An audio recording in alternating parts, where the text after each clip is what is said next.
Ok, donc la vidéo du jour rentre dans le thème donc nombre complexe. L'objectif donc c'est de savoir placer un point dans le plan complexe. Donc je vous ai représenté à droite un plan complexe avec l'axe des parties réelles en abscisse et l'axe des parties imaginaires en ordonnée. Et ce qu'on voudrait faire, c'est placer un certain nombre de points, donc qui sont inscrits ici, dans ce plan complexe. Donc il faut savoir qu'un complexe est caractérisé par sa partie réelle et sa partie imaginaire. Alors comment est-ce qu'on place un complexe le plus général possible, c'est-à-dire de la forme A plus IB avec A un réel et B un réel?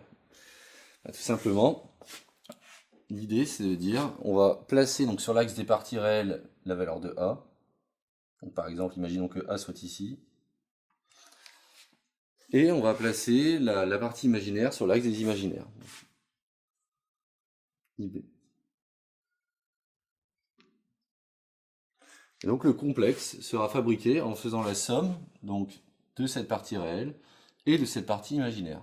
C'est-à-dire, comme pour un vecteur, lorsqu'on place un vecteur à deux coordonnées, donc de coordonnées AB, en fait, le complexe se place exactement de la même façon.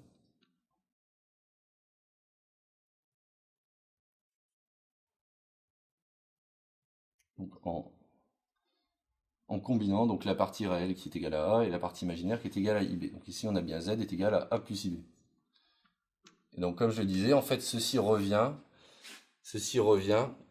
à placer le point AB dans le plan complexe, dans le plan R2, pardon. C'est exactement la même chose. Alors donc du coup en conséquence, comment est-ce qu'on va placer le point 1 dans le plan complexe? Alors il faut toujours raccrocher les nombres complexes qu'on vous propose à la forme A plus IB. Donc qu'est-ce que c'est que 1? 1 c'est 1 plus I fois 0. Donc du coup la partie imaginaire vaut 0, donc on va se retrouver sur en Y égale 0, donc sur l'axe des abscisses. Et la partie réelle vaut 1, donc on va se retrouver sur l'axe à la position 1. Donc on va se retrouver ici. C'est-à-dire qu'ici j'ai bien 1 plus 0 fois I. Donc là ici j'ai le point 1. Pour moins 2, ça va être le même principe. La partie imaginaire vaut toujours 0, mais la partie réelle vaut cette fois-ci moins 2. Donc je vais me retrouver à cet endroit ici. Donc là j'ai moins 2. Le nombre I se met sous la forme A plus IB avec A est égal à 0 et B est égal à 1. Donc si A est égal à 0, ça veut dire qu'on se retrouve sur l'axe des ordonnées. La partie réelle vaut 0, donc on est sur l'axe des ordonnées. Et B vaut 1, donc on se retrouve à la position 1 ici. Donc le nombre I est ici. Pour le nombre I en fait c'est le symétrique par rapport à l'origine du nombre I. Donc le nombre moins I se situe ici. Ça c'est une première façon de le placer. La deuxième c'est de suivre ce que je dis depuis tout à l'heure. C'est-à-dire que la partie réelle vaut 0, donc on se trouve sur l'axe des ordonnées. Et la partie imaginaire vaut moins 1, donc on se retrouve ici quand on veut placer moins I. Alors plus compliqué, qu'est-ce que le nombre I carré? Donc le nombre I carré, c'est égal à moins 1.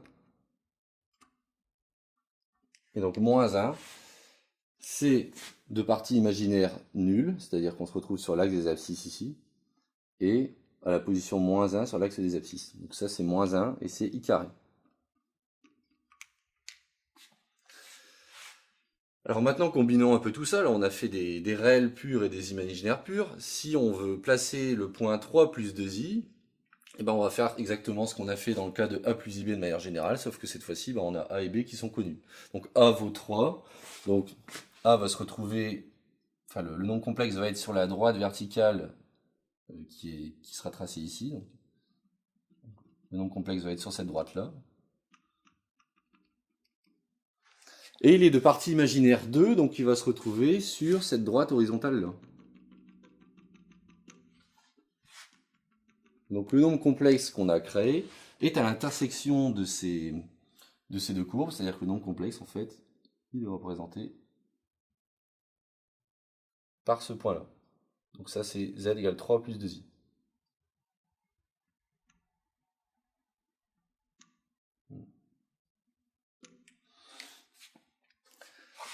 Alors une fois qu'on a admis que z égale 3 plus 2i, si z égale 3 plus 2i, où est-ce qu'on va placer z bar? Donc z bar, c'est le conjugué, c'est-à-dire que la partie imaginaire est symétrisée, c'est-à-dire que z bar c'est 3 moins 2i.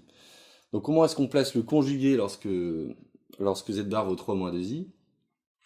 On fait tout simplement le symétrique par rapport à l'axe des abscisses du nombre z. Pourquoi? Parce que si on prend 3 moins 2i, ça veut dire qu'on a la partie réelle 3, donc on se retrouve toujours sur la droite verticale en position 3. Mais comme on est en moins 2i, on se retrouve sur la droite horizontale à la position moins 2. Donc votre complexe conjugué z bar,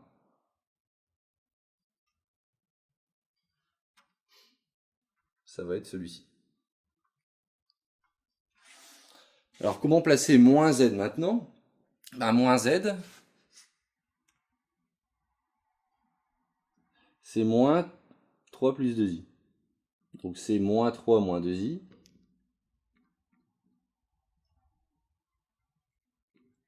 C'est-à-dire que sa partie réelle va être l'opposé de la partie réelle de z, et sa partie imaginaire va être l'opposé de la partie imaginaire de z. Si bien qu'en fait on va se retrouver en moins 3, et avec une partie imaginaire de moins 2, c'est-à-dire, ici on a le complexe moins 2i, si bien qu'en fait, construire moins z, ça revient en fait à faire une symétrie par rapport à l'origine du nombre complexe z. Voilà. Donc pour terminer, je vais vous montrer comment placer donc un complexe qui est mis sous forme trigonométrique, c'est-à-dire donc sous forme de module fois exponentielle θ. Alors z est égal à 2 fois exponentielle pi sur 3 par exemple. Donc qu'est-ce que le module? Donc le module, c'est la distance d'un nombre complexe à l'origine. C'est-à-dire que ici, le module vaut 2, ce qui signifie que mon nombre complexe, il va se situer à une distance 2 de l'origine. C'est-à-dire qu'il va se trouver en fait sur le cercle qui est tracé ici, qui est un cercle de rayon 2 centré en 0. Ensuite, à quoi correspond le pi sur 3 ici? Ça va correspondre à l'argument, c'est-à-dire à l'angle qu'on fait avec l'axe des abscisses, enfin l'axe des parties réelles. Donc là, on va faire un angle de pi sur 3. Donc si on fait un angle de pi sur 3, en fait on se retrouve avec un angle de pi sur 3 exactement ici. C'est-à-dire que ici j'ai mon angle de pi sur 3. Pi.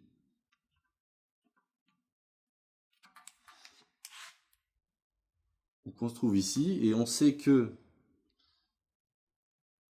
le nombre complexe, il doit se situer sur le cercle. Donc si on doit se situer sur le cercle, c'est-à-dire être à distance 2 de l'origine et faire un angle pi sur 3 avec l'axe des parties réelles, c'est nécessairement qu'on se trouve en ce point ici. Donc 2 exponentielle pi sur 3, c'est ici. Et ça termine donc la vidéo sur savoir placer un point dans le plan complexe.